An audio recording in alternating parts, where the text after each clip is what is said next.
Պարոն Ալեքսանյան, քանի որ արդեն ընտրություններն են եւ խմբակցության ղեկավարը քաղաքացիական պայմանագրի հայտարարել է, որ դուք որոշումը կկայացնեք 12 տեխնացությունների քննարկումից հետո, արդյոք ունեք որոշում մասնավորապես 4 ուրիշ տեխնացիաների թե մեր որոշումը եւ թե դրա մոտիվացիոն մասը կներկայացնենք ընտրություններից հետո։ Հետո մինչև հաշվարկը, թե հաշվարկից հետո կներկայացնենք մեր մոտեցումները առհասարակ։ Պարոն Ալեքսանյան, կներեք, դուք որտեվ ես կներեք ավարտեմ, Կիակոսյան, որտեվ ես գիտեմ, որ կա քաղաքացիների մի ստվար զանգված, որ մեզնից խնդրում է չընտրել ընդդիմադիր տեխնացուներին եւ կա ընդդիմադիր քաղաքացիների մի հստակատված, որը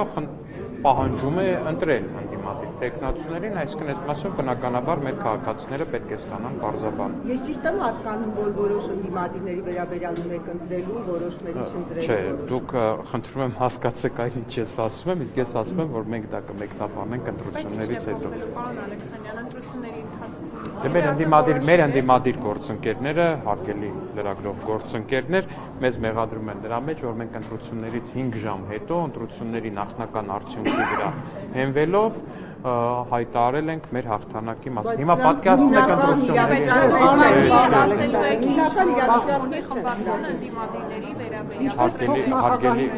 ասեցիք, որ ապահովել է քաղաքական որոշում։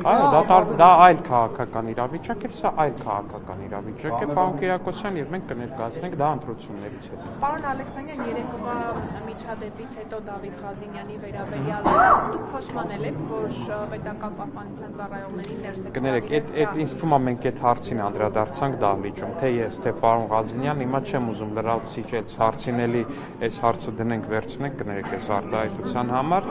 ամեն ինչ հարթված է, ինձ թվում է ամեն ինչ եղել է եթերում, կարող եք հետևություններ անել։ Պարոն Ալեքսանյան, քանի որ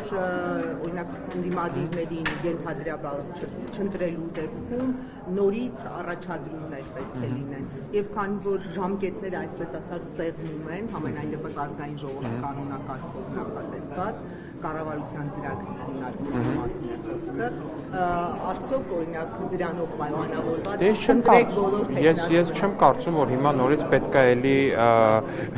վերադառնանք նույն հարցին, որը արդեն 3 անգամ հնչեց։ Ես մի ժամ հետո կառավարության հիմնական ծրագրում նշվում է, որ ավտոբուսի հեռացման հարց կա եւ օրակարգ է բերվելու հապարին փոխելու հարց։ Որքանով է սա հարցը իշխանության համար կարևոր, որը գծված է կառավարության։ Հարգելի գործընկերներ,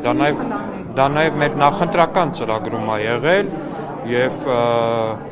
քաղաքացիները դրա մասին իմացել են, մեր ընդդիմադիր գործընկերները դրա շուրջ իրենց քաղաքական խոսույթն են ձևավորել, այսինքն ընդդիմանալով դրան եւ քաղաքացիները քաղաքացիական պայմանագիր կուսակցությանը տվել են մեծամասնություն խորհրդարանում նաեւ դա իրագործելու համար։ Պարոն Ալեքսանյան, ներողություն, ծրագրից մեկ վերում անեմ, ծրագրում նշվում է, որ եկեղեցու բարենորոգման անհրաժեշտությունը ներկայացում է որպես հոգեվոր անվտանգության ապահովման եւ արտաքին ուժերի կողմից հայաստանյան առաքելական սուրբ եկեղեցին հիբրիդային պայքարի հենակետ դարձնելու փորձերը բացառելու մասին է խոսվում։ Կխնդրեմ ասել արտաքին ուժերը ովքեր են եւ ովքեր են փորձում մեր հայ առաքելական սուրբ եկեղեցին հիբրիդային պայքարի հենակետ դարձնել, կոնկրետ անուններ կարող եք ասել։ Չէ, չեմ կարող ասել կոնկրետ անուններ, որտեղ վստահ չեմ, որ հատուկ ծառայությունների կոնկրետ այդ գործողությունները կատարող սպաների անունները ես գիտեմ կամ կարող եմ իմանալ։ Ես կարծում եմ, պարոն Կիրակոսյան, խնդրում եմ թողեք ավարտեմ։ Ինձ թվում է մեր քաղաքացիները շատ լավ գիտեն, որ երկրի կամ երկրների մասին է խոսքը։ Դե շատ լավ։ Ասեք էլի, ես էլ ովքեր որ գիտեն, ովքեր որ չգիտեն, ոչինչ կարծում եմ։ Քաղաքացիների նկատմամբ մերին իմանա, Սոնան իմանա, ես չիմանամ օրինակ։